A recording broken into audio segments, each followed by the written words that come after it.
Ya, entonces vamos a continuar. Entonces estábamos diciendo que la inteligencia es una de las funciones cerebrales más importantes y la definimos como la capacidad para pensar de un modo razonable y la capacidad para relacionarse de un modo adecuado y eficaz con el medio ambiente.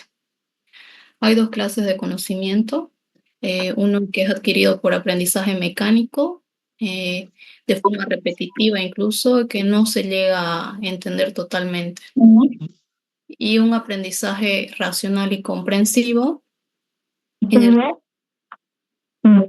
su micrófono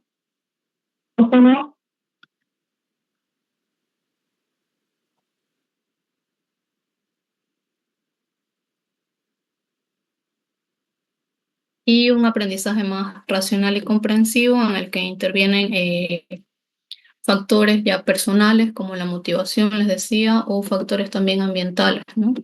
Y en este el individuo va a prestar atención, concentración, resistencia a la fatiga, memoria, va a haber fluidez verbal, sobre todo la voluntad, ¿no?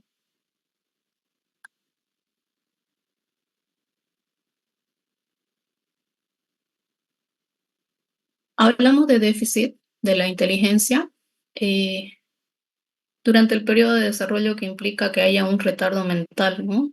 Eh, y para clasificar el retardo mental hay una fórmula que se utiliza para obtener el coeficiente de inteligencia.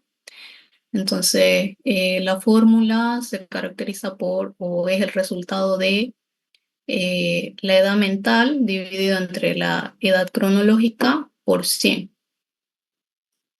y se considera un coeficiente intelectual o un coeficiente de inteligencia, se considera normal 100, ¿no? Esta es la clasificación que les decía. Eh, Hay cuatro tipos, ¿no? Leve, moderado, severo y profundo. El leve cuando el coeficiente varía entre 50 y 69, el moderado cuando está entre 35 y 49, el severo entre 20 y 34 y el profundo ya menor a 20.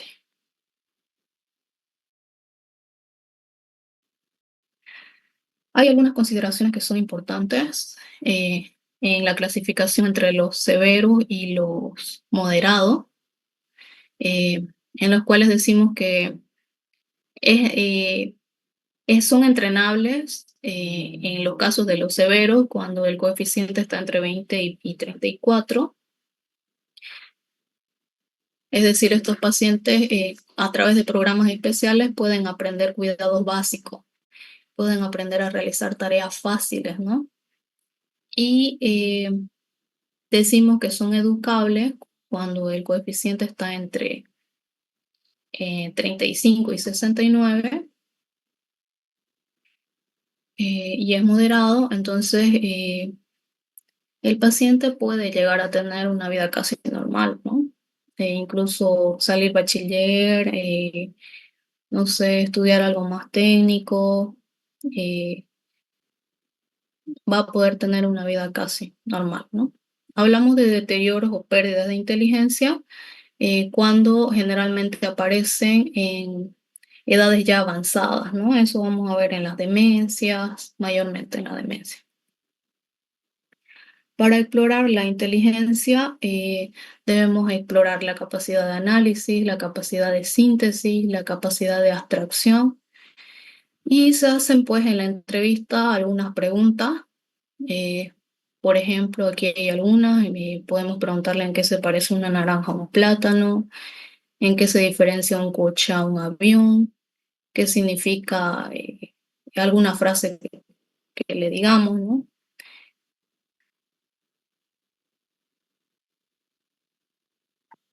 Aquí volvemos a ver los deterioros o pérdidas de la inteligencia que pueden aparecer en edades avanzadas y que ya verá, o sea, hay afectación, ¿no?, de las funciones superiores, incapacidad para afrontar situaciones nuevas y distinguir lo superficial de lo accesorio. Puede ser reversible, pero en muchos casos, como en las demencias, son ya procesos más irreversibles, ¿no? Porque ya está involucrada la memoria, eh, el juicio, las capacidades intelectuales. Y hablamos de inhibiciones de la inteligencia ya en trastornos más funcionales que pueden ser reversibles o causados por varias condiciones como ceguera, sordomudez, trastornos emocionales y afectivos, ¿no? Vamos a ver un poquito de los tipos de inteligencia. Hablamos de la inteligencia lingüística, eh, cuando es más determinante el uso del lenguaje, ¿no? Implica que se utilicen ambos hemisferios y generalmente estos individuos se van a dedicar más a la política, van a ser escritores y hasta religiosos, ¿no? Inteligencia musical, donde hay más dominio en el hemisferio derecho. Inteligencia espacial, son individuos que pueden hacer un modelo mental en 3 dimensiones y extraer un fragmento de él. Y generalmente son personas que se dedican a la ingeniería, a la escultura, a la cirugía, eh, a la arquitectura. Igual predominio del hemisferio derecho. Hay otro tipo de inteligencia corporal o kinestésica. eh, Son individuos que tienen la capacidad de utilizar su propio cuerpo para resolver problemas o realizar actividades que requieran mayor fuerza, mayor rapidez, mayor flexibilidad, mayor coordinación. Entonces, generalmente son individuos que se van a dedicar al deporte, pueden, entre ellos también cirujanos, bailarines. Inteligencia intrapersonal, que ya nos permite tener una imagen precisa de nosotros mismos, eh, entender nuestras características, nuestras cualidades, nuestras necesidades y defectos, meditar, ¿no? Exhibir una disciplina, dar lo mejor de sí mismos. Son individuos maduros que tienen un mayor autoconocimiento o conocimiento propio.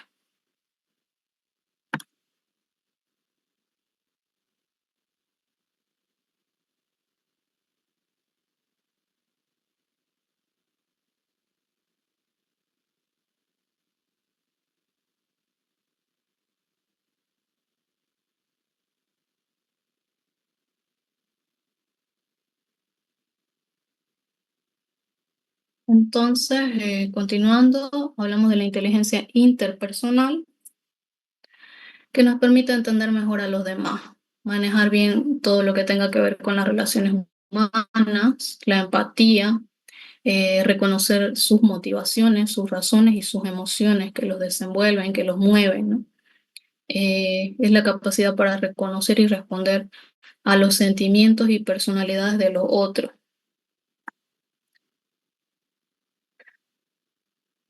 Y van a ser personas o individuos que se van a dedicar más a la administración, van a ser docentes, terapeutas, psicólogos. Otro tipo de inteligencia, la naturalista, que es utilizada al observar y estudiar la naturaleza. Los biólogos son los quienes más desarrollan este tipo de inteligencia, ¿no?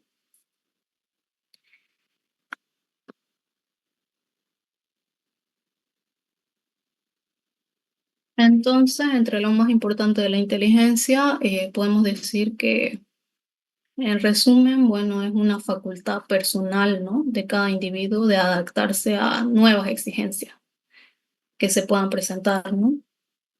Eh, Generalmente, o sea, lo que se hace es evaluar la inteligencia, pero a través de la entrevista. ¿no? Y ahí es lo que se mide la capacidad de asimilación del paciente, la capacidad de razonamiento lógico que tenga el paciente, y ya eso es a través de la interacción con él, ¿no? A través de la entrevista o de las sesiones que se tenga con el paciente.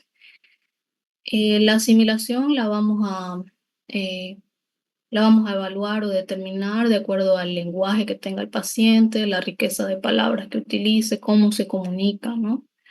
Cómo el paciente maneja la información respecto a todos los hechos que tengan relación con el motivo de consulta, ¿no?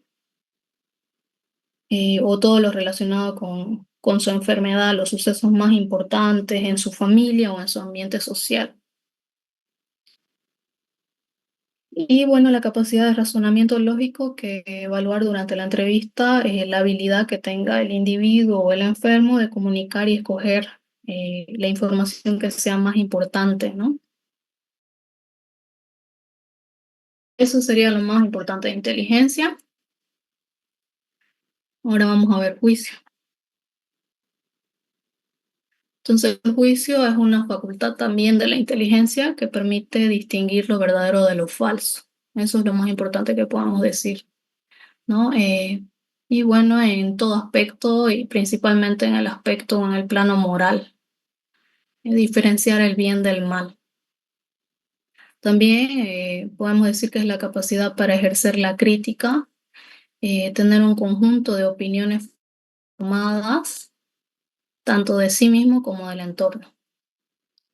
Es la capacidad para comparar hechos, ideas, comprender relaciones, sacar conclusiones y llevar a cabo, se lleva a cabo a través de la atención, de la reflexión, la lógica, el sentido crítico, la memoria y también las experiencias de la persona. Los juicios van a estar influidos por las emociones, por el estado de ánimo del paciente, ¿no? Pacientes que sufren déficit y deterioro de la inteligencia van a mostrar alteraciones en la capacidad del juicio, por lo que su capacidad de adaptación a la realidad es imposible. Cuando hablamos del proceso de elaboración del juicio, hay dos tipos, bueno, dos etapas, una de elaboración y una etapa crítica. La de elaboración en la que se hace identificación de todos los conocimientos que se obtienen, y en la crítica ya es comparar estos conocimientos aportados por la conciencia y seleccionar las ideas para llegar a una conclusión ya definitiva. El juicio establece la conformidad o disconformidad con respecto a los conocimientos adquiridos, llegando así a una conclusión o a una afirmación. El valor de los juicios depende también de la capacidad intelectual, ya dije antes, ¿no? Y del grado de cultura que tenga el paciente. Y eso es lo que el médico tiene que valorar, ¿no? La capacidad que tiene el paciente de interpretar su ambiente, de orientar su conducta y de forma apropiada, de saber diferenciar lo que está bien de lo que está mal, ¿no? Se pueden hacer preguntas al paciente como cómo te está yendo en la escuela, en el trabajo, cómo te sientes en el hospital. Lo más importante y que segurísimo va a entrar en su examen es la psicopatología del juicio. Entonces tienen que saber cada juicio para qué o dónde, en qué paciente los vamos a encontrar. Entonces el juicio insuficiente generalmente se va a encontrar en el retardo mental. El juicio debilitado generalmente en las demencias, ¿no? En alteraciones orgánicas del cerebro y generalmente en las demencias. Y de esta forma es lo que se escribe en la historia clínica, porque su último trabajo de ustedes va a ser hacer una historia mental, entonces de la parte mental, ¿no? Y entonces ahí pone juicio insuficiente, juicio debilitado, ¿no? Ya, bueno, continuando, el juicio suspendido generalmente se da en pacientes con alteraciones de la conciencia, en pacientes obnubilados o en la confusión mental. Y el más importante de todos, el juicio desviado, eh, que bueno, se va a dar más en pacientes psicóticos, en pacientes delirantes, en pacientes maníacos, ¿no? O con trastorno bipolar.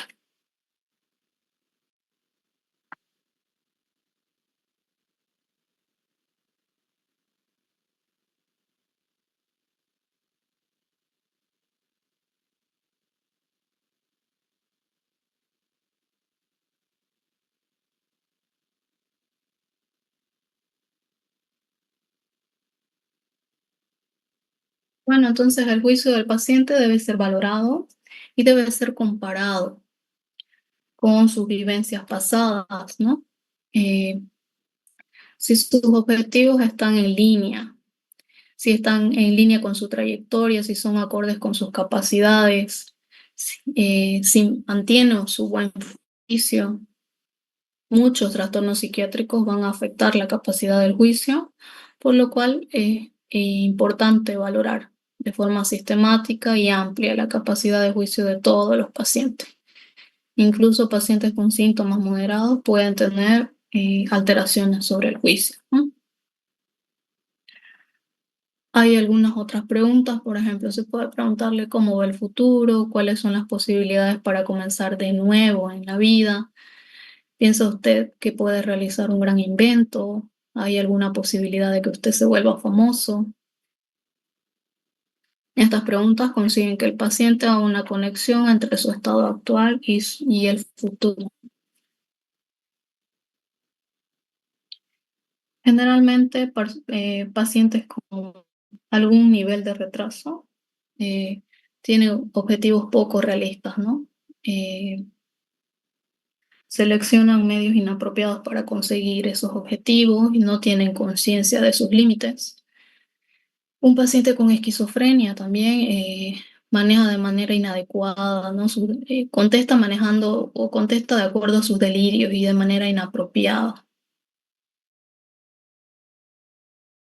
Para un paciente maníaco ningún objetivo va a ser demasiado elevado. Percibe sus habilidades como ilimitadas, ignora los riesgos. Y un paciente deprimido subestima sus habilidades, es pesimista, su futuro va a ser desierto, sin posibilidades de crecer y tener éxito. Entonces, en todos estos pacientes, pues va a haber alteración del juicio. Entonces, faltarían 3 temas para que termine y ya vayan estudiando para su examen. Otra cosa que les quería decir, el doctor ayer nos dijo que no van a tener segundo parcial, van a tener directamente final. Y la nota que sacaron en el primer parcial se va a repetir para el segundo. Entonces, si sacaron 7, en realidad tienen 14, ¿no? Sobre 30. No sé si esa parte me entiende. Se estaría, doctora, como sumando, digamos, sobre 30 el primer parcial. Sí, la misma nota que sacaron en el primero van a tener en el segundo. Y va a ser sobre 30, ¿no ve? O sea, 15 el primer parcial, 15 el segundo parcial. Ustedes verifiquen cuánto sacaron en el primero y repiten la nota para el segundo y suman, ¿no? El examen Bien. final va a ser, tengo entendido, sobre 40 y la práctica sobre 30. Voy a ponerme de acuerdo con mi compañera para pasarles las películas. Van a ver una película eh, por grupos de práctica, ¿sí? Cada grupo de práctica va a ver una película y les voy a mandar un formato para que hagan toda la parte mental del protagonista o de cualquiera de la película, ¿sí? Ahí Entonces, también entraría la monografía que hicimos del texto.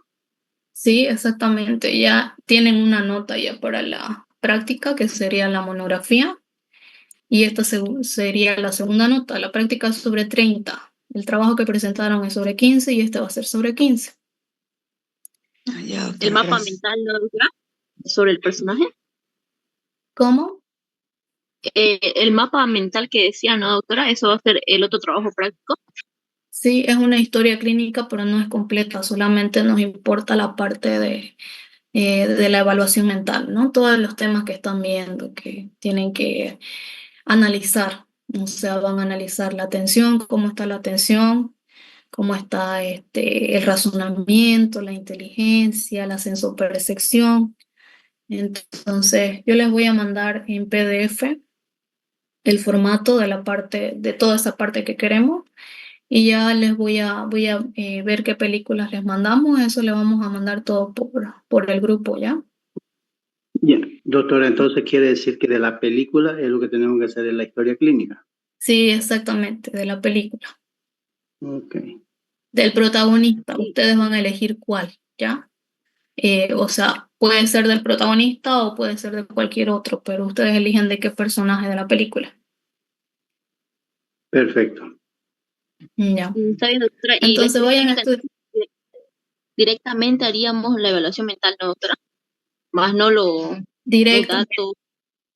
No, no, nada de datos. Directamente toda la parte mental, que es lo que estamos avanzando, ¿no va? Está bien, doctora, gracias. Igual cualquier pregunta, todavía nos queda 3 clases y voy a procurar de que sea antes de la siguiente clase que les mandemos ya las películas y el PDF del modelo de la historia clínica, ¿no? Y ya así la próxima clase ustedes pueden ir preguntando ya si tienen dudas, ¿ya? Ya se les va a comunicar si continúan los problemas, seguramente que va a seguir virtual o si no, volvemos a pasar presencial, ¿ya? Está bien, doctorita. Ya nos vemos entonces. Chao, chao, gracias. Chao. No nos dijo, doctora, no nos Doctora, dijo una qué pregunta fecha. más, por favor. Ya, a ver. Doctora, con respecto al avance, es lo que resta del libro, ¿no? Lo que ya hicimos el examen anterior vez, ya no lo estudiamos, obviamente, y hicimos desde el final hasta continuando todo el libro, ¿verdad? ¿Es el examen? ¿O hay temas que No. se saltaron? Ya, a ver. Si este es examen final, es todo el libro. Ah, sí, sí, ¿verdad? Ajá, es todo el libro, por eso es final. Entonces, lo que han pasado en el examen, en el primer parcial, también va a entrar.